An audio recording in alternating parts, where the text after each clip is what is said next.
الرحيم. الحمد لله رب العالمين، والصلاة والسلام على رسوله الكريم وعلى آله وأصحابه أجمعين، وأشهد أن لا إله إلا الله وأشهد أن محمدًا عبده ورسوله. اللهم صل وسلم وبارك على نبينا محمد وعلى آله وأصحابه أجمعين. أما بعد، يقول الله تعالى: وله من في السماوات والأرض ومن عنده لا يستكبرون عن عبادته ولا يستحسرون يسبحون الليل والنهار لا يفترون. قوله تعالى: وله من في السماوات والأرض. من اسم موصول، وهذا الاسم لا يطلق إلا على العقلاء، إلا إذا أريد شيء بلاغي أن يفهمه السامع دون أن تتكلم به، وإلا فمن للعقلاء وما للجمادات ولما لا يعقل. فقول الله تعالى: وله من في السماوات والأرض، يعني له العقلاء الذين في السماوات والأرض. لكننا إذا نظرنا في كتاب الله نجد تارة أن الله تعالى يقول: وله من في السماوات، وتارة ما. فنفهم من ذلك أن المقصود بمن أي جميع من في السماوات والأرض من العقلاء وغير العقلاء، لكن الله تعالى استغنى بذكر العقلاء من خلقه عن ذكر غير العقلاء لشرفهم، لأن العقلاء الإنس والجن والملائكة هذه الخلائق تدل دلالة أولوية على قدرة الله وسلطان الله وعظمة الله وملك الله سبحانه وتعالى، فاستغني بذكرهم عن ذكر ما لا يعقل وإن كان يقتضي ذلك، كقول الله سبحانه وتعالى: رب العالمين. لم يقل العوالم، وهو جمع تكسير لعالم، وإنما قال العالمين، أنه مجرور بالياء نيابة عن الكسرة، أنه مضاف إليه، ومرفوعه العالمون. فخصص الله سبحانه وتعالى العالمين، الجمع بالواو والنون أو الياء والنون، العقلاء من العالمين من الإنس والجن والملائكة لشرفهم، استغناء بهذا اللفظ عن اللفظ الذي يشمل العقلاء وما لا يعقل، كقوله العوالم. وقول الله سبحانه وتعالى: وله من في السماوات والأرض ومن عنده لا يستكبرون عن عبادته. عنده هذا يدل على قرب هؤلاء الملائكة من الله سبحانه وتعالى حسا، وإن كنا لا نعقل ذلك. وقول بعض النفاة أنه لا يثبت لله جهة، هذا قول خاطئ. لم ينفي الله سبحانه وتعالى عن نفسه الجهة في القرآن ولا في السنة، ولا نثبت لله جهة كجهة المخلوقين، وليست هذه الجهة جهة مخلوقة، ولكن هؤلاء مقربون من الله سبحانه وتعالى، ومنهم من يحمل عرش الرحمن لا لحاجته إليهم ولا لحاجته إلى العرش سبحانه عن ذلك، وإنما تشريفا لهم وتكريما لحملة العرش وللعرش ولمن دنا من عرشه سبحانه.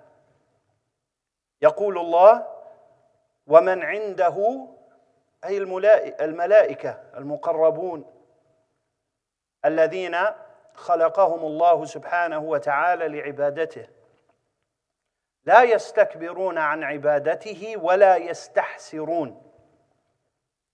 يستحسرون أي يفترون في ذلك،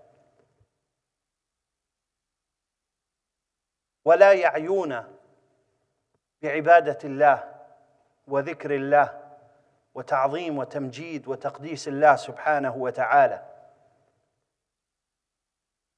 يقال حسر أي كشف. الحسر عن الشيء هو الكشف عن الشيء.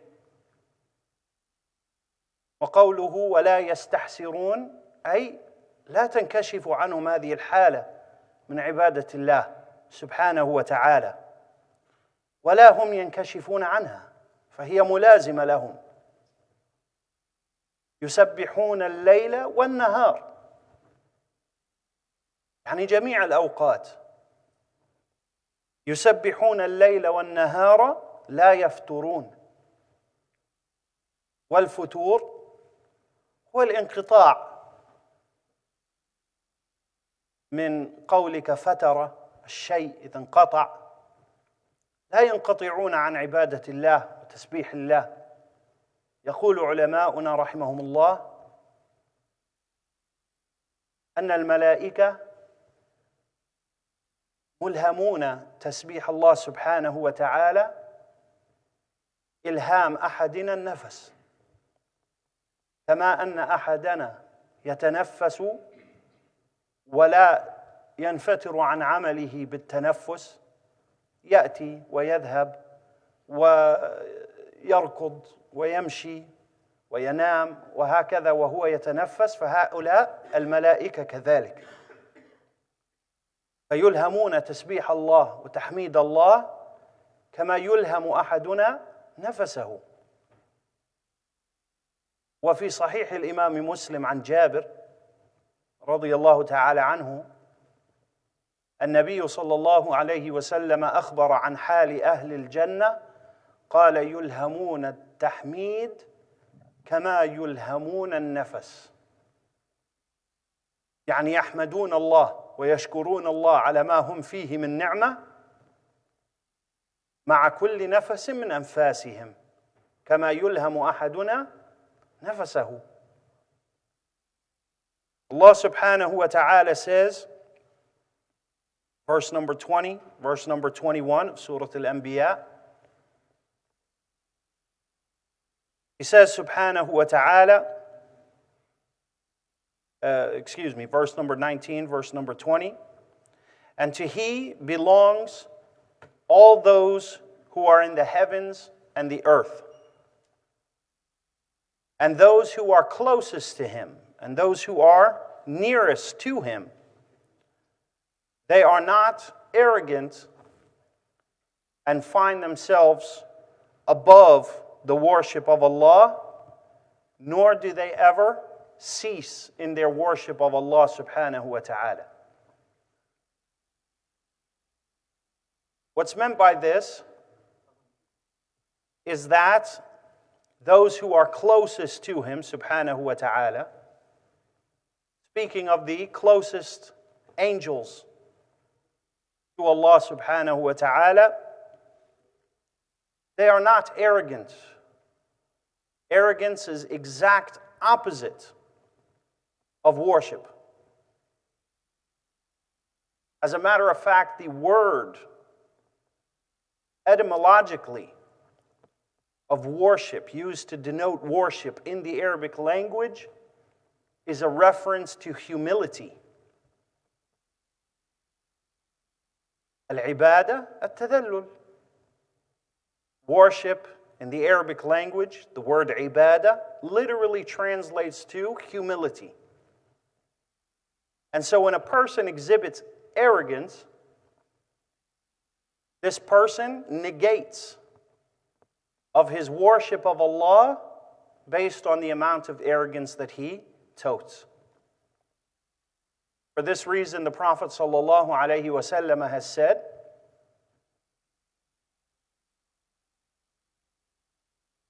لا يدخل الجنة أحد في قلبه مثقال ذرة من كبر. من كان في قلبه مثقال ذرة من كبر لا يدخل الجنة. Whoever has a mustard seed's weight of arrogance in his heart will not be permitted to enter paradise. And the more arrogance there is, the longer that span and stint in the hellfire and prohibition of paradise will be upon that individual. The reason for this is that we were created for the worship of Allah. And inherently, worship is humility. Arrogance and worship are two opposites, like night and day, black and white. They cannot mix and be in the same place at the same time. Whatever portion of a person's heart is taken by arrogance, worship is eradicated from that place. And whatever place in a person's heart worship is found, arrogance is not found. They can't be in the same place. They are mutually exclusive, as it were.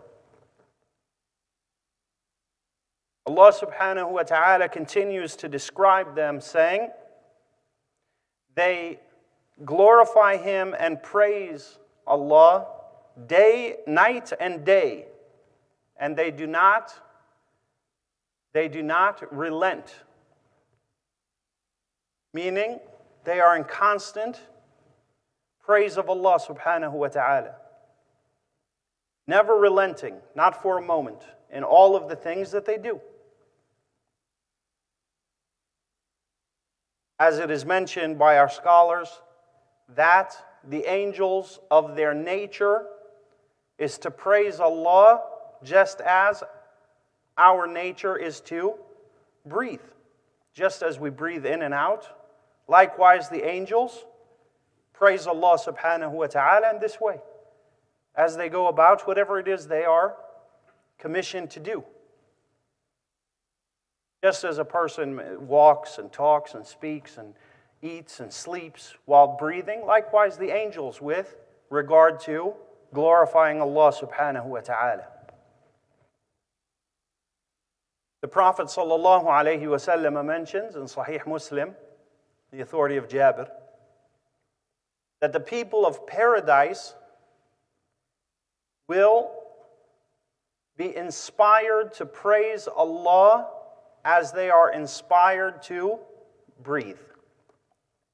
They will be inspired to praise Allah and to thank Allah with every breath that they draw.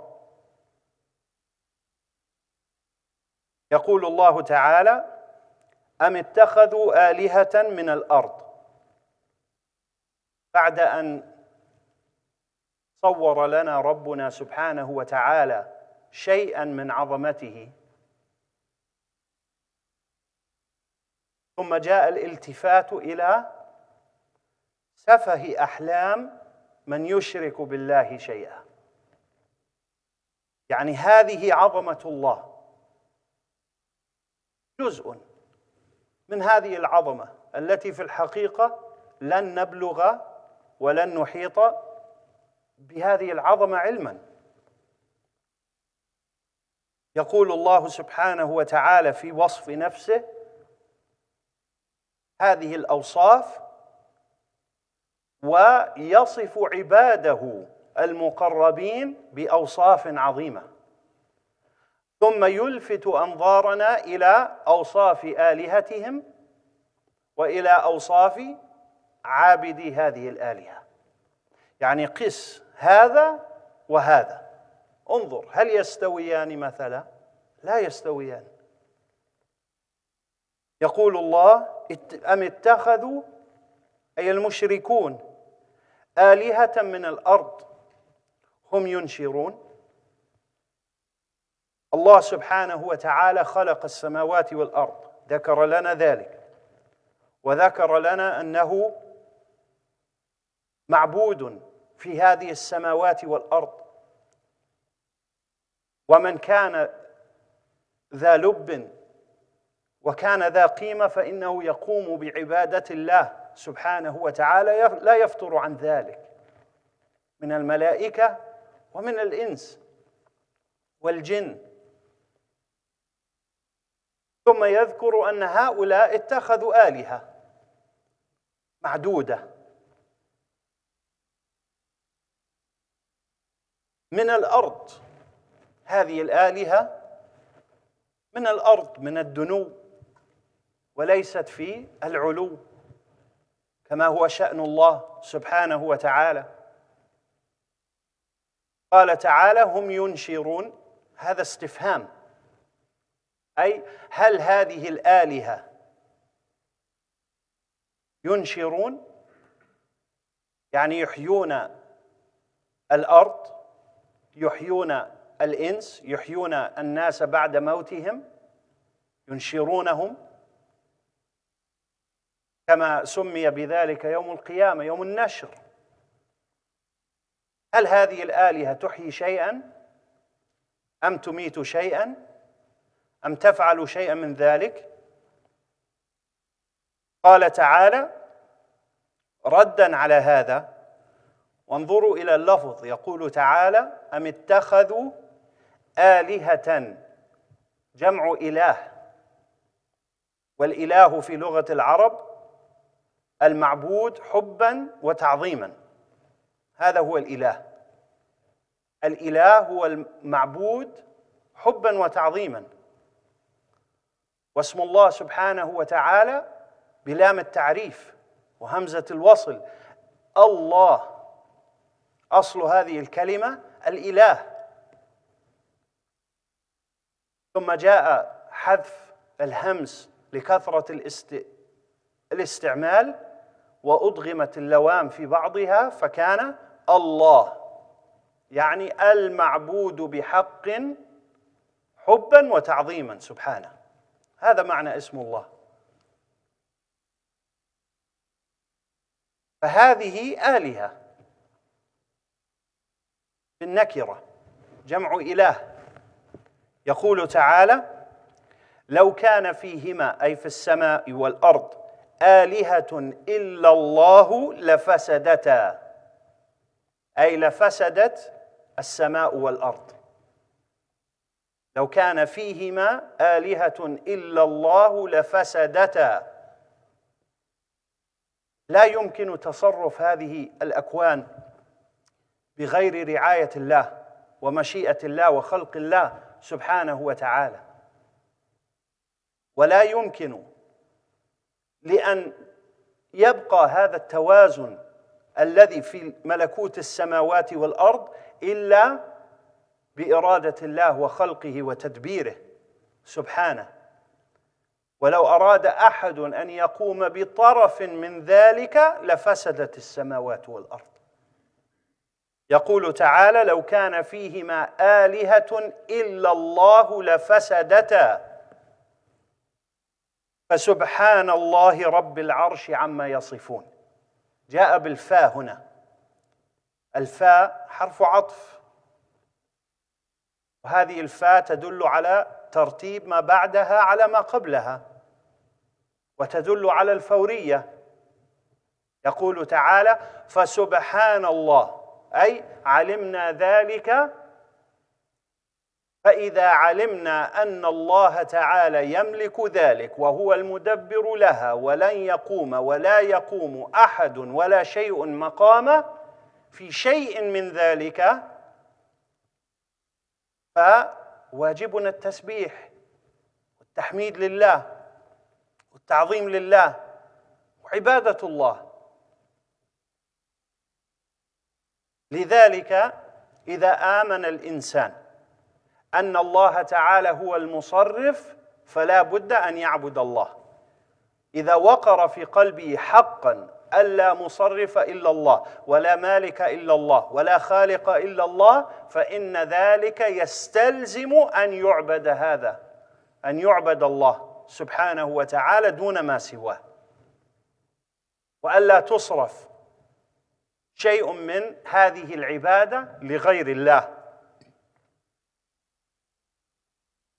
يقول: فسبحان الله رب العرش عما يصفون. سبحان، هذا التسبيح. ما معنى سبحان؟ سبحان دائما هذه الكلمة مبنية على الفتح، سبحانه دائما، ودائما مضافة، سبحان الله أو سبحان الرب وهكذا. والتسبيح في لغة العرب هو التنزيه. التنزيه، تقول سبحان الله أي أنزه الله عن كل نقص وعيب، هذا هو التسبيح. إذا قلت سبحان الله قلت منزه ربي عن كل نقص وعيب، وهو ضد التحميد. التحميد هو إثبات كل صفة كمال لله حبا وتعظيما. فإذا قلت سبحان الله نفيت عن الله كل نقص وعيب، ثم قلت والحمد لله أثبتت كل كمال لله سبحانه وتعالى. لذلك يقول النبي صلى الله عليه وسلم في صحيح البخاري، آخر حديث في صحيح البخاري: كلمتان حبيبتان إلى الرحمن خفيفتان على اللسان ثقيلتان في الميزان، سبحان الله وبحمده. سبحان الله وبحمده سبحان الله العظيم. سبحان الله وبحمده يعني أسبح الله، أنزهه تعالى عن كل نقص وعيب في حال كوني أثبت لله كل كمال. هذا معناه. ويقول النبي صلى الله عليه وسلم في حديث أبي مالك الأشعري عند مسلم: وسبحان الله والحمد لله تملأان أو تملأ ما بين السماء والأرض. فإن الإنسان إذا نظر إلى هذا الملكوت في المنظار الصحيح، كل ما في السماء والأرض، فإنه يلهج بحمد الله وتسبيح الله سبحانه وتعالى. وإن من شيء إلا يسبح بحمده ولكن لا تفقهون تسبيحهم. فيقول الله: فسبحان الله رب العرش عما يصفون، يعني منزه الله رب العرش عما يصفه به الجاهلون المشركون. يصفون الله سبحانه وتعالى بالشريك، ويصفونه بالحاجة، ويصفونه بالفقر إلى غيره سبحانه. فيسبح الله نفسه فيقول: فسبحان الله رب العرش عما يصفون، عن هذا الذي يصفونه به سبحانه. Allah subhanahu wa ta'ala says, verse 21, verse 22 of Surah Al-Anbiya, or have they taken other objects of worship aside from Allah, which originate from the earth, in which these objects that they worship other than Allah give life? This is obviously a rhetorical question. meaning that those who worship other than Allah. If we just look at the implausible nature of their polytheism, if we just observe the nature of their beliefs, that Allah the Almighty, who has been previously described in the previous verses, Allah described Himself as creating the heavens and the earth. He described Himself as being the maintainer of all that exists, the one who is due all worship. And then He describes as well those who worship Him with the greatest of descriptions. That these individuals are not arrogant, they are not prideful, and that they worship Allah day and night. He then says, subhanahu wa ta'ala, describing those who are worshipped other than He, as a kind of contrast. As the poet says, وَبِضِدِّهَا تَتَبَيَّنُ الْأَشْيَاءُ. If we look to Allah subhanahu wa ta'ala's descriptions, or even a few of them, and try to fathom, and then we look at the descriptions of those who are worshipped other than Allah and try to fathom, the chasm between the two becomes very prevalent in our mind's eye. We can now see the great distance, the immeasurable distance between Allah subhanahu wa ta'ala and His stature and those things or ones who are worshipped other than Allah. He says subhanahu wa ta'ala, asking rhetorically,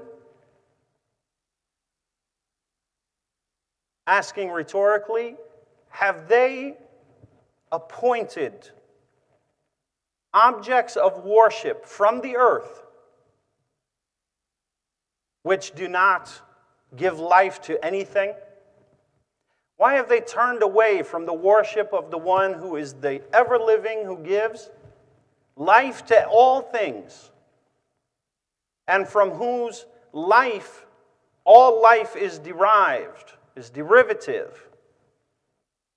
Why would they then direct any portion of their humility, of their worship, of their dutifulness to that which is intrinsically dead, that which is totally and inherently reliant upon Allah subhanahu wa ta'ala for life and sustenance and existence? These things that are worshipped aside from Allah, these persons who are worshipped aside from Allah, even their thought is something which can only be by the will of Allah subhanahu wa ta'ala and by the creation of Allah. Even their idea is of Allah subhanahu wa ta'ala's creation, of Allah subhanahu wa ta'ala's permission. So how can these things be worshipped aside from Allah? No matter who or what it is. And these things cannot give the most minimum of life requirements of their own power and of their own volition.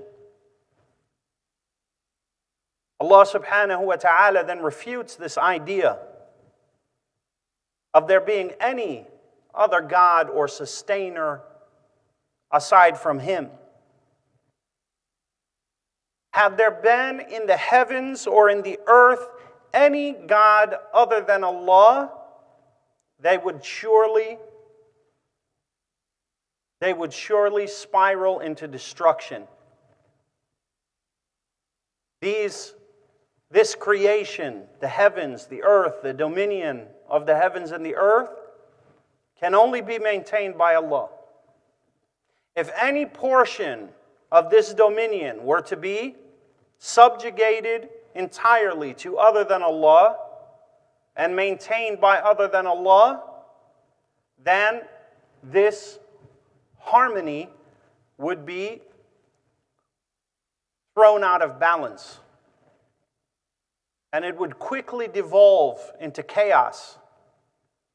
Rather, the harmony that we see in the world, in the persistence of existence, and the persistence of the nature of the world, and all that we see around us, above us and below us and around us, all of this is maintained by Allah.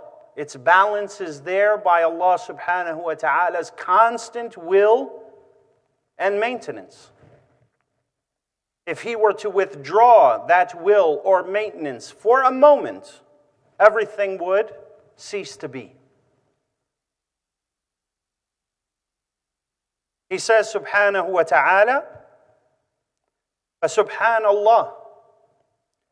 And if we understand this, the next logical step is that we turn directly to Allah alone without any partners.